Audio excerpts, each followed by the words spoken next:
While the violence of the last few days must be condemned loudly, it is incumbent upon us all to focus on the positive steps our country has made in spite of that tragic setback. We cannot allow the violent actions of the few to detract from the democratic expression of the many.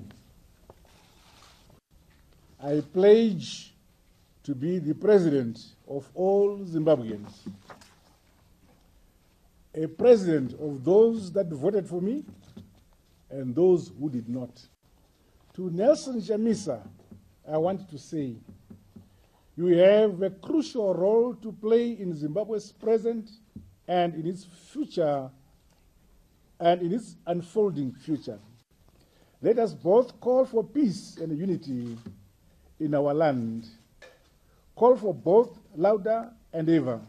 I urge everyone to be calm and peaceful and to look forward.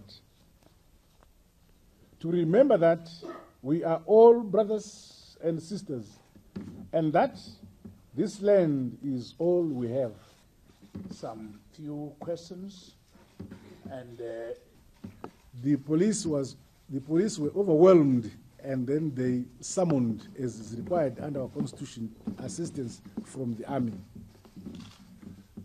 to stop the destruction, wanton destruction of both property. And then I'll put your question across. But I've told the nation that I'm going to institute an independent commission to inquire into the issues you have raised. And this independent commission will both be composed by our nationals as well as foreign nationals from outside Zimbabwe. Yes, yes.